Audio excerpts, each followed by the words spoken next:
Perron family haunting.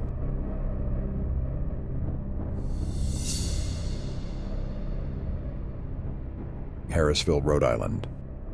Even the name has a ring of the old world about it. A whisper of the days gone by. For those who've never been there, it's just another dot on the map.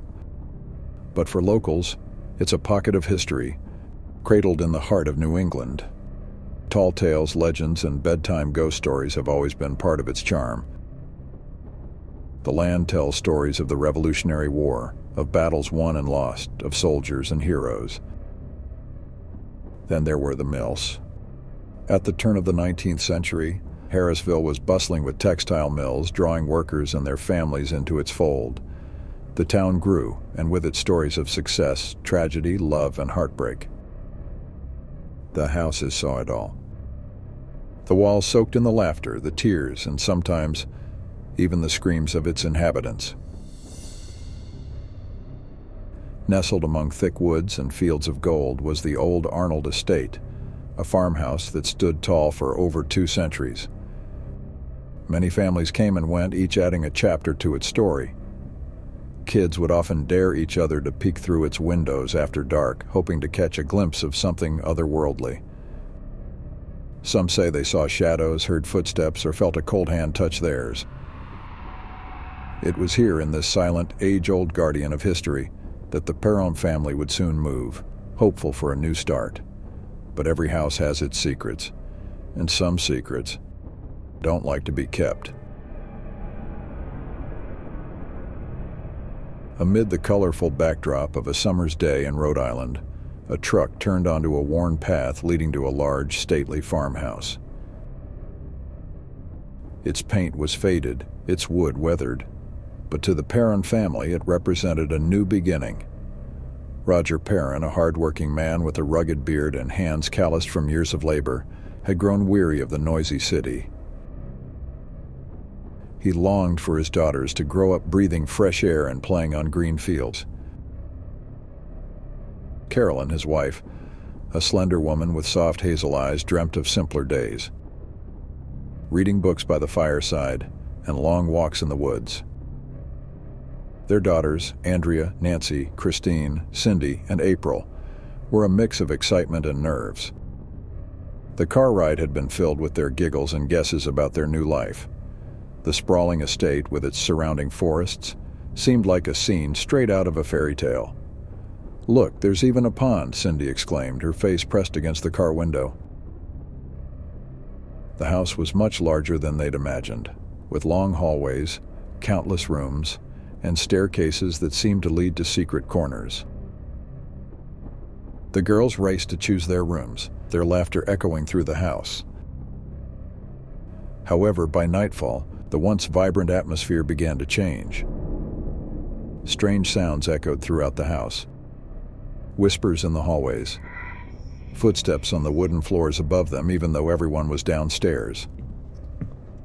The family tried to brush it off, attributing it to the house's age and unfamiliar sounds. But as the hours ticked by, a heavy unease settled. Nancy, the second oldest, was the first to voice her discomfort. "Mama, my room, it feels cold," she murmured, her eyes darting to the dimly lit hallway behind her. Little April, clutching her favorite rag doll, whispered about a boy she had seen peering from behind a tree, his clothes old and torn. The others dismissed it as a child's vivid imagination.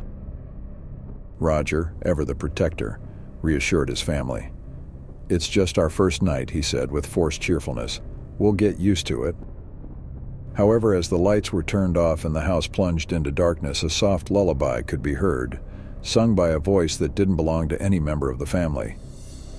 The ancient walls of the house seemed to sigh, ready to unfold their secrets to the newest inhabitants. The days following their move brought more unexplained incidents. While mornings would be filled with the normalcy of breakfast and chores, evenings grew increasingly tense as the setting sun cast eerie shadows across the aging wooden panels of the house.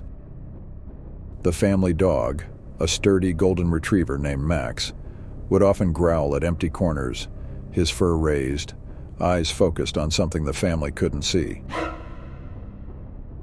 Cindy started waking up with fresh scratches on her arms, always in sets of 3, as if clawed by unseen fingers. Roger would find doors open that he was sure he had shut, and the scent of decaying flowers would waft in from seemingly nowhere. The most unsettling was the old grandfather clock in the living room. Regardless of being broken, its pendulum, covered in layers of dust, would occasionally swing on its own, marking an odd, disjointed passage of time. The house's long history began to unravel when Roger met an old man from town, Mr. Abernathy, who often sat outside the local grocery store, sharing stories with anyone who would listen. The tales he spun about the house were chilling. Abernathy spoke of the Sherman family who once lived there. Bathsheba, the matriarch, was a woman of unparalleled beauty, but with a heart as cold as ice. Stories abounded about her practicing witchcraft, casting hexes on those who dared cross her path. Some even whispered about her sacrificing an infant as an offering to dark forces. The Perrons, trying to maintain a sense of reason, initially dismissed Abernathy's tales as the ramblings of an old man. But as days turned into weeks, denial became harder. One particularly chilling evening, Christine, pale and trembling, spoke of seeing a woman in her room. This spectral figure had hollow eyes, long, unkempt hair, and was clad in a tattered 19th century dress, her lips mouthing silent words. Perhaps the most disturbing event occurred one fateful night when Nancy, curious about a sealed trapdoor in her closet, opened it to reveal a staircase leading down into darkness. Gripping a flashlight, her bravery overriding her fear, she descended. At the bottom, she found herself in an old, forgotten cellar. Broken toys, old dolls with missing eyes, and symbols painted in a dark, rusty hue adorned the walls. Faint whispers echoed around her, and as she turned to flee, she felt a cold hand grip her ankle. Screaming, she managed to break free, sprinting back to the safety of her room. It became evident that they weren't alone in the house. The past, it seemed, was very much alive and reaching out to the present. By the 3rd month, the house's chilling grip tightened around the Perrons. Each day brought with it a thicker cloak of darkness, a weightiness that even sunlight couldn't pierce. The once clear boundaries between night and day began to blur, as the family's fears were no longer confined to nighttime. One afternoon, as a storm rolled in, Carolyn was in the kitchen. The wind howled, pressing the rain hard against the windows. Suddenly, a loud bang echoed through the house, followed by the shattering of glass. Rushing to the source, Carolyn found an old portrait of Bathsheba that had hung in the hallway on the floor. Its frame cracked and the face of the portrait eerily slashed open. Roger's attempts to find logic in the events grew more frantic. He'd stay up late, combing through old town records, hoping for a rational explanation. One evening, his research led him to a series of old newspaper clippings that documented a string of tragic deaths and bizarre occurrences associated with the house, dating back to the early 1800s. But the culmination of these eerie incidents occurred during Cindy's 10th birthday. The family had invited a few neighbors, trying to bring a semblance of normalcy amidst the chaos. As the cake was brought out and the candles lit, the atmosphere was momentarily jubilant. But as Cindy closed her eyes to make a wish, the flames on the candles grew unnaturally high, casting an otherworldly glow. The room's temperature plummeted. A shadowy figure, resembling Bathsheba, materialized behind Cindy. With a deafening shriek, it lunged, knocking the cake and sending the room into pandemonium. The guests fled, their faces a mix of terror and disbelief. That night, the family huddled together, the reality sinking in that they were trapped in a malevolent embrace they couldn't understand or escape. Carolyn's health began to deteriorate rapidly. She'd often be found in a trance, whispering incoherent sentences, her once vibrant eyes now hollow. One night, Roger found her standing by the pond, the water's edge lapping at her feet, murmuring about joining them. Desperation led the family to seek outside help. After much deliberation, they decided to reach out to renowned paranormal investigators Ed and Lorraine Warren. Their reputation in dealing with the supernatural was well known, and if anyone could provide answers or assistance, it would be them.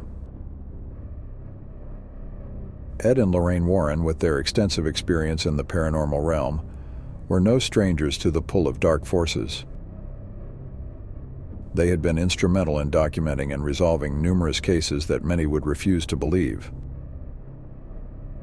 But the moment they set foot in the Perron household, Lorraine, sensitive to the spiritual world, felt a dread unlike any other.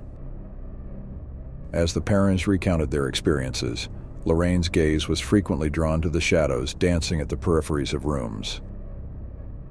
Ed took copious notes, frequently consulting with Roger on the house's history and the research he'd unearthed. That evening, as darkness crept over the horizon, the Warrens began their investigation. Armed with an array of equipment from voice recorders to electromagnetic field detectors, they started their methodical examination. The old wooden floorboards creaked under their weight, and every room was filled with a thick, oppressive silence, punctuated occasionally by soft whispers and distant cries. In the children's rooms, Lorraine felt a particular heaviness. She sensed the spirits of several children trapped and scared. As she tried to communicate, asking for their names and stories, an icy chill ran down her spine. Suddenly, a force pushed her violently, sending her crashing against the wall. Ed rushed to her side, helping her up. It was evident that there were entities here that didn't appreciate their intrusion. Determined to get to the bottom of this, the Warrens decided to set up cameras and voice recorders overnight throughout the house. The following morning, when they reviewed the footage, they were horrified. Disembodied voices, shadow figures moving against walls, and even a chair that levitated off the ground were caught on tape. But what chilled them to the bone was the clear voice of a woman, dripping with malice, repeating the phrase, "Leave or die." However, it was during a séance held in the living room, with the entire Perron family present, that the true extent of the haunting became palpably evident. The room grew cold, candles flickered erratically, and a gust of wind seemed to circulate within the sealed room.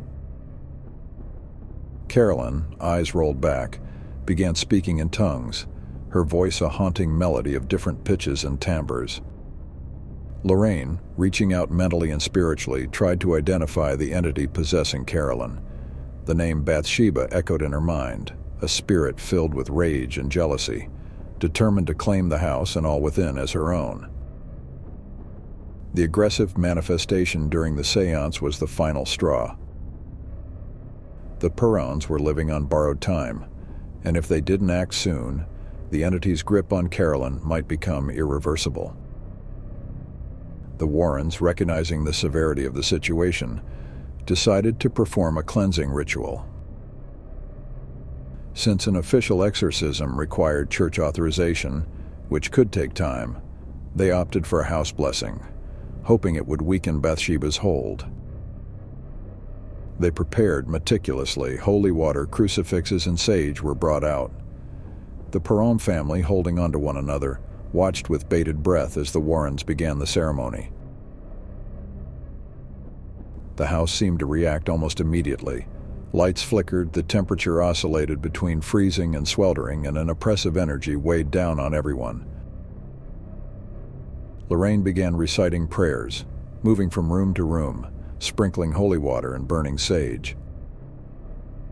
Ed, holding a crucifix, followed close behind, challenging Bathsheba to leave the family alone. As they reached the living room, the epicenter of most paranormal activities, a whirlwind seemed to form, knocking over furniture and extinguishing the sage's flame. Carolyn, drawn by an unseen force, began to levitate, her body arching backward as she let out an ear-piercing scream. The family rushed to hold her down, their combined weight barely keeping her grounded. Lorraine, tears streaming down her face, held onto Carolyn, praying fervently for protection. After what seemed like hours, the chaos subsided. The house, for the first time in months, felt calm. Exhausted but relieved, the family thanked the Warrens. While the blessing had offered temporary respite, the Warrens advised the Perrons to consider moving. Some forces, they cautioned, might only be held at bay for so long. The Perron family heeded the Warrens' advice. They sold the farmhouse, moving far away from the haunting memories. The new home was a fresh start, free from cold spots, mysterious bruises, and malevolent spirits. As for the old farmhouse, it changed hands several times, with each occupant reporting varying degrees of paranormal activity. Some left in a hurry, while others seemed to coexist with the lingering spirits. The legend of Bathsheba and the Perron family's ordeal became a subject of numerous articles, documentaries, and even a feature film. The old farmhouse, still standing, serves as a stark reminder of the thin line separating our world from the one beyond. The Warrens continued their work, documenting and assisting in numerous paranormal cases. Their legacy is a testament to the countless souls they've helped, both living and departed. As for the old farmhouse, whispers of its haunted past still circulate in the town.